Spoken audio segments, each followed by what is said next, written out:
Hürmetlik vatandaşım görüp öttünüz, endi bir işe kız gap kılaylı. Mesela ben min diyendi 27. günü Koreya prezidenti Bin Zayin bilen Çavuşan'ın devlet başlığı Kim Jong-un sohbet ötküzdü. Bu sohbette bolup birincisi olup değişlik gelişimi imzalaş. İkincisi muş yıl işede devlet oturusunu oruç halatını ayaklaştırış. Bu naite katlı gepler. Şunu bilen hazır bütün dünyaya bu iş intayın zor tesir kozgadı. Bulup mu Xitay tillik torbetleri bu tağırdı köp sözleşip gitti. Endi Xitay tillik torbetleri dedi ki Tayvan'daki kişilerimi, Cumhur'daki kişilerimi yak rəhbərlərimi İşki Koreya işki Çavuşan'ın söhbət kuruşudun ügünüp ola söhbət kuruşu gerek deyişti. Əməliyyatda Çavuşan meselesi bilen Tayvan meselesi oxşaş mesele var. Biz buna sual koyaylı. Mesela Çavuşan bu itiraf kılıngan devlet. Koreya bu itiraf kılıngan devlet. Hazır Cumhur itiraf kılıngan devlet, lekin Tayvan itiraf kılıngan devlet emas. 5-6 devlet var itiraf kılgan. Lekin halkarada Tayvan itiraf kılışkan devlet emas. Ondaqda qandaqsı Koreya Çavuşan söhbetini, Cumhur Tayvan söhbeti seliştirgili buludu. Bu bir. İkincisi Tayvan bilen Cumhur'un birleşi, iki partiyanın birleşimi o. Yoki territoriya bilen territoriya birleşimi. Hazır Çavuşan söhbeti qarasınız, bu iki partiya, iki devletning birleşişi. Çünkü bularning maqsadi bir, yani millet. O Çavuşan milleti, Koreya milleti parçalanıp ketgan. Tayvan-chi. Tayvan esa Gavşanzu milletining Tayvani. Jangjay hakimiyeti bir yoqqa chiqib kelgan. Onunğa faqat havoli qilib bergan deb yaqinda leksiyada so'zildi-ku, Tayvanliklar o'zi dedi-ku. Tayvan Cumhur'a havoli qilib berilgan, ya'ni qochoq hukumat Kuomintang hukumatiga havoli qilib berilgan. Bu qandaqsiga bugungi Tayvanning rahbaridan Cumhur rahbarining so'zlashiga, suhbatlashiga Çavuşan Koreya söhbeti qandaq qilib ta'sir ko'rsatdi, qandaq qilib ilhom berdi. Bu oqmaydigan gap. Hozir Xitoylar hozir o'zini o'zi qalaymiqon qilyapti. Bu söhbet jarayonini murakkablashtiryapti.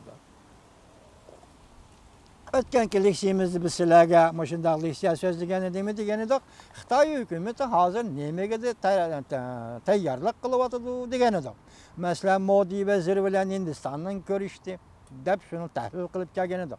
Hozir Tayvandagi ba'zi matbuotlarning so'zlariga qaraganda Xitoy hukumati navbatda Tayvanga chekilishi mumkinmi? Tayvanga tahdid selishi mumkinmi? Çünkü atrofidagi davlatlar bilan bo'lgan munosabatlarni yaxshilab bo'ldi. Andiki navbat Tayvanga kelamdi, Cumhur Tayvanga chaqilamdi degan so'zlarni muhokama qilishyapti. Lekin bu gapni qo'yib turaylik. Dal shundaq vaqtda oraliqda Cumhurning Fujian o'lkasi atrofida harbiy manevr o'tkazganligini so'zlagan edik. Uning keyindilla u manevr oxirlash Amerikaning B-52H belgilik aeroplani ondan keyinla Cumhur'un Guangdong o'lkasiga 250 kilometrlik oraliqqa yaqinlab keldi. Demak, bombardimanchi aeroplan 250 kilometrlik oraliqqa o'tkazib keldi, yaqinlab keldi. Bundaq yaqinlab kelish Cumhur'ning harbiy manevr o'tkazishiga berilgan tahdidiga qarta javobmi? Va yoki Cumhur hozir Tayvanga qislab kelayotgan shundaq bir holda Tayvanni qo'g'dash yoki Tayvanga madad berishdan iborat bir holmi? Bu keyingi taraqqiyotlarda o'rtaga chiqishi mumkin. Endi biz, yani şunun münasebetli holda hozir ikinci leksiyamizni ko'rdik vatandaşım. O leksiyada Amerika Qo'shma Shtatlari Davlat Majlisi Kengash palatasi, ya'ni Kengash palatasi qonun chiqarish organi, davlatlik qonun chiqarish organining Tibet to'g'risi yana bir qaror loyiha ma'qullaganligini ko'rib o'tdik. Söz iboralar qattiq, söz iboralar keskin, söz iboralar dal va vaqtida qaratmalikqa ega. Shuning qaraganda Amerika Qo'shma Shtatlarining Tibet to'g'risidagi siyosatida yani özgürlük bo'ldi deyishga haqliqmiz. Yuqorqi so'zladin. Nima dedi? O'z taqdirini o'zi belgilash. Men sizlarga leksiya so'zlaganda o'z taqdirini o'zi belgilash asosidagi mustaqillik degan so'z Birleşken Devletler Teşkilatı'nın kanunu tilga ilingan deb so'zlagan edim. Bugun uni paket bilan batsani bilan elib chiqishga ulgurmadim. Kerak bo'lsa keyin olamiz.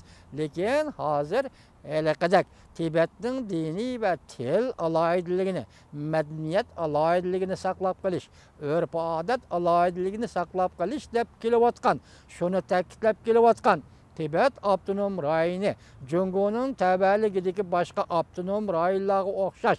Tibet'nin işki işi ve Cungo'nun işki işi. Tibetler mesela müstakillik talep kılmaydı. Müstakillik talep kılmaydı dalaylama. Dep Amerika siyasi yolları hazırgacha şundaq sözlep geldi. Endilikte görün. Amerika Qo'shma Shtatlari Davlat Majlisi Kengash palatasi yuqorqi qaror loyihada Tibetlarning o'z taqdirini o'zi belgilashni qo'llash. Anan oxirida yana bir jumla bor. Esinglarda tutinglar ki vatandoshim nima dedi? Davlat tabaligini tan olish. Agar xohlasa Tibetliklar Jungo davlat tabaligini tan olish, bu demokratik usulda bo'lsin, lekin Tibetliklar o'zining Tibet davlat tabaligini tan olish. Ko'rdingizmi gaplarni? Tan olish huquqini e'tirof qilish yoki qo'llash. Qaysi darajaga yetibdi, hurmatli vatandoshim? Yaqindan beri bizning kaynida qanbuduqchimi? Uyg'urlar to'g'risida Amerika Qo'shma Shtatlar 4-oyning 4-kuni Brandstadga Jungga turishliq bosh elchi xat yoz maxsus Uyg'ur masalasi. Masalan, jazo lagerini taqash to'g'risida Urumchiga berib, Shinjongga berib, buni tekshirib kelishdi Brandstadga topshirdi. Onun en oxirida nima dedi? Hozir bu yerda 500 mingdan 1 million kishi Uyg'ur nazarband qilindi, jazo lageriga nazarband qilindi. Bu ish Amerika Qo'shma Shtatlarining endi Tinch okeani strategik siyosatining manfaatiga chetishlik. Shuningga chetilib keladigan voqealardir. Diqqat qiling, Jungo'liq dedi. Shundaqla oxirida Afg'oniston va Rossiya strategiyasini chetishlik bo'ladi-da bu. Amerika shuni e'lon qildi. Andan keyin Uyg'urlar to'g'risida axborot e'lon qildi. Bu yaxshi. Endi bunga erishib kelaylik. Hozir Tibet to'g'risi bu o'tirg'i chiqdi.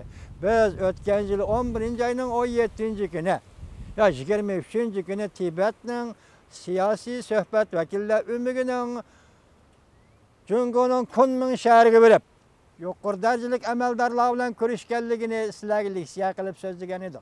Şu vaqt Dalay Lama'nın sözlügen sözünü ve ümit varlığını vatandaşlar yetkizgen idi.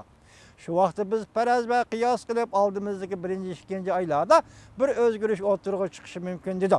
Lekin hiç kandak özgürlük oturuğu çıkmadı. Belki Amerika Devlet Meclisi şundak özgürlükte kütüp tutdu, oturuğu çıkmadı.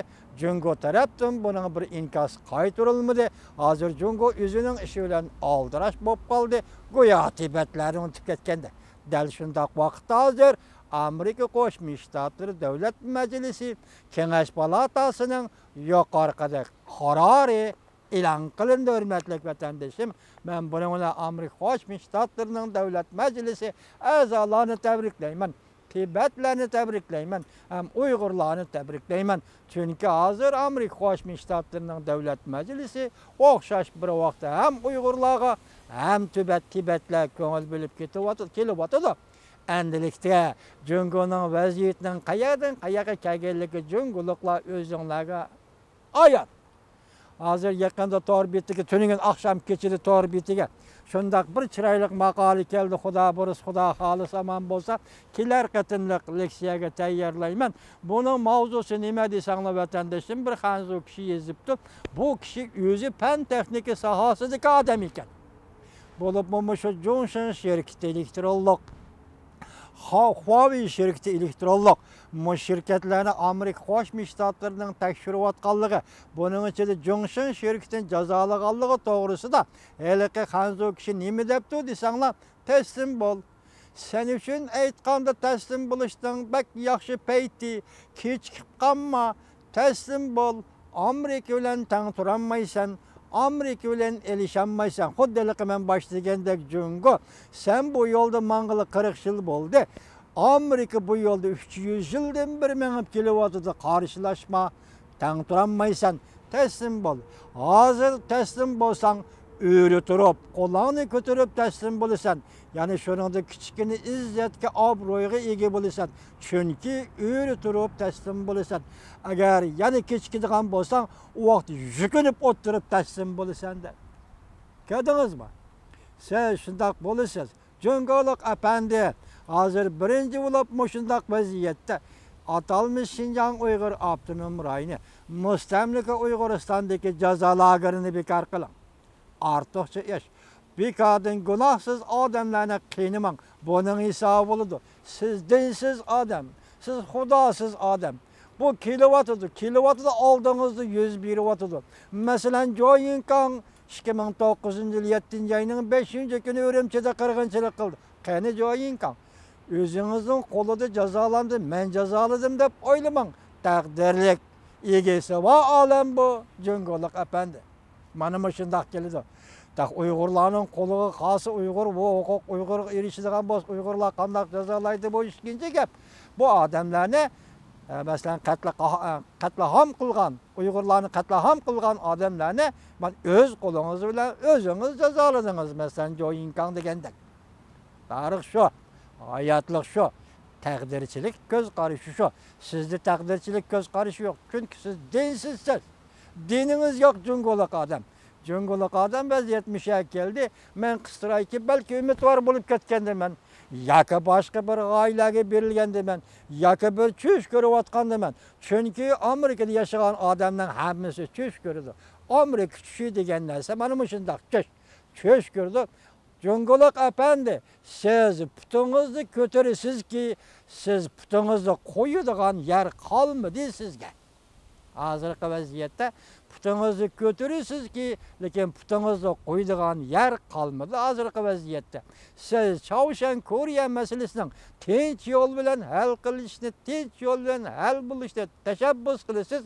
Lekin siz ayrı plan çıkarıp, her bir parho çıkarıp, Tayyiben'le aylını pıçavatsız, tahdis selavatsız, oruç tahdidi selavatsız. Bu Cungo özünüzün teritoriyası, benim zeminim davatsız. Lekin uyaga oruç bilen tahdis